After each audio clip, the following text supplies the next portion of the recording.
Coming up at 4:30, the Commonwealth's largest off-road park is bringing big money to the local economy. We'll have a look. Plus, prices at the grocery store continue to improve, but other costs are still going up. We'll have a look at what's inside the new inflation report. Plus, we are tracking some more above average weather for midweek. Your first alert forecast on the way as Mountain News First at 4 continues. Mountain News First at 4 continues.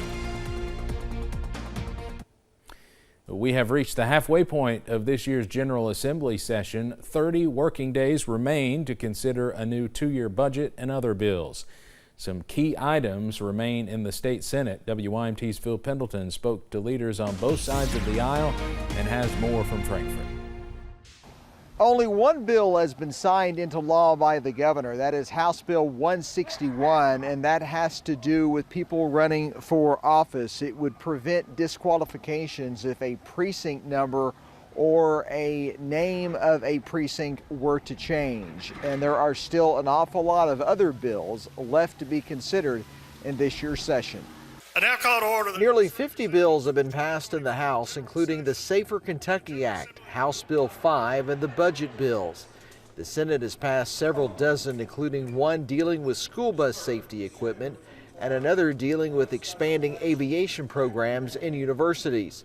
The budget is in the Senate, and there's likely going to be debate over universal pre-K and mandated teacher raises left out of the House version of the spending plan. School superintendents have made it clear to us that what they would rather we do is provide them extra money through the school funding formula. 4% in the SYNC formula the first year, 2% the second year. When you look at real dollars, we're really flatlining the SYNC formula. There's also a number of other bills that are actually constitutional amendments that you, the voter, would decide upon. One is Senate Bill 10 that would move the governor's races and other statewide officers' races to the same year as the U.S. presidential race. That bill has passed the full Senate, but like previous years, has not been heard yet in the full House. In Frankfort, Phil Pendleton, now back to you. Phil, thank you. A lot to watch in the next few weeks. By law, the state legislature must adjourn by midnight on April 15th. Right now, the principal of North Magoffin Elementary School is suspended after being accused of strangling his wife. Officers arrested James Keith Isaac at his home in Syersville last night after a domestic violence call. According to his arrest citation, his wife said they started arguing about feeding their dogs. And that's when she says Isaac grabbed her by the throat and strangled her. Officers say during the arrest they removed a gun, bullets, and a hunting knife. Isaac is now facing assault and strangulation charges. The Leatherwood Off-Road Park opened less than a year ago, and officials with the park and Perry County say it is the largest off-road park in the Commonwealth, which has been an exciting boost for tourism in Perry County as the park continues to grow. WYMT's Olivia Calfee has more. I'm here at one of the entrances of the Leatherwood Off-Road Park. It's 50,000 acres and 200 plus miles of trails. It's definitely something for folks in the community and surrounding areas and even states to get excited about. Earlier, I spoke with Perry County Judge Executive Scott Alexander about how this is really helping boost tourism in the area. I knew it was going to be a great economic impact, but I did not realize that it was going to take off this fast and get that many people coming here to do the off-road park. And they certainly have a lot of exciting plans for growth as far as housing goes and even growing the trails. It's something to look forward to, but I will have more about the Leatherwood Off-Road Park coming up in just a little bit.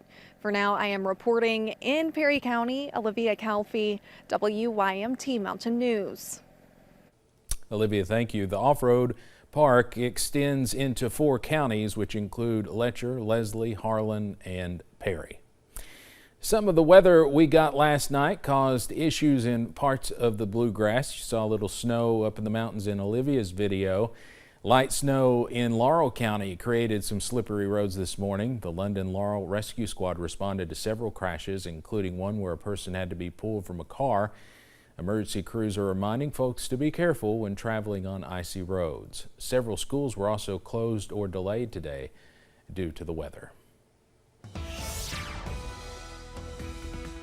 Well, after some messy weather on Monday, we are tracking some improvements on Tuesday. Also by Wednesday, let's take a live look across the region. And as you can see, some more blue sky and sunshine on this Tuesday from the London-Corbin Airport pushing into Rowan County, close to I-64 and Moorhead. Also from Buffalo Mountain and downtown Pikeville at this hour as well. Those current temperatures in the upper 40s and lower 50s, up to 50 for Somerset, also Monticello, 50 in Manchester, 48 for London and Harlan, and 49 for Middlesboro, also in Irvine at this hour. Up on the radar, we are dry as drier air continues to work in as we go into your Tuesday evening. Some more dry weather on the way tonight, and we stay dry for most of us on Wednesday. A very, very small chance of a sprinkle, especially in the Big Sandy Valley on Wednesday. But for most of us, more sunshine on the way for your Valentine's Day. Enjoy it, though, because rain chances are set to increase by Thursday and possibly a few more rain or snow showers by Friday. All those details plus your full 7-day forecast coming up in just a few minutes.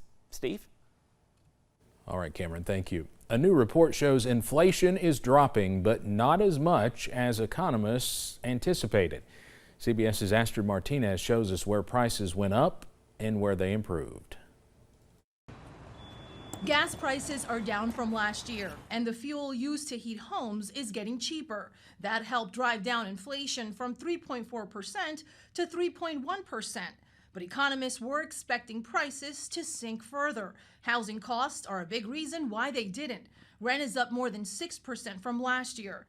Matt Wheeler works at a prestigious university in Providence, Rhode Island, where he can only afford a studio apartment. To be working a professional job and have the ability to afford a one-bedroom apartment doesn't feel like I'm begging for largesse here, and yet it also feels so unattainable. The report does show inflation is easing in some areas, including here at the grocery store. Prices only increased 1.2% in January. However, eating out remains expensive, including fast food restaurants. According to The Economist, the average price for a McDonald's Big Mac reached $5.69 in December. On a recent call, executives said they will focus on affordability. We certainly know consumers are more wary or weary of pricing, and we're going to continue to be consumer-led in our pricing decisions. These numbers are going to change. CBS News business analyst Jill Schlesinger says the Federal Reserve will likely keep interest rates high until prices show more improvement.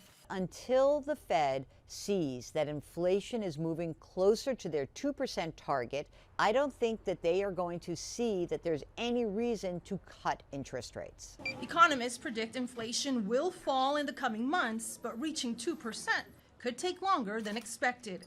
Astrid Martinez, CBS News, New York. Flight attendants for major airlines, including Southwest, United, and Alaska Airlines, are walking the picket lines today and holding rallies to push for higher pay. These flight attendants in Atlanta are among those protesting at 30 U.S. airports for their National Day of Action. Flight attendants say many have not had a raise in at least 5 years and should be compensated for all the hours they work before the plane doors close on flights. We put in a lot of hours for the few hours that we get paid. It's not uncommon to be on duty for 12 to 16 hours and get compensated for between 4 and 6. It is not uncommon for flight attendants to be basically homeless, live in cars. Pilots, first officers, and baggage handlers joined the picket lines to support their colleagues. Federal law makes it difficult for flight attendants to go on strike. Congress, federal mediators, and even the president can block a strike. Coming up on First at 4, after the Super Bowl, the MVP always says they're going to Disney. But what does a trip to the House of Mouse really cost? We'll have a look. Plus, we are near average this afternoon, but the warm-up is on by Wednesday and Thursday. More details on those above average temperatures after this break.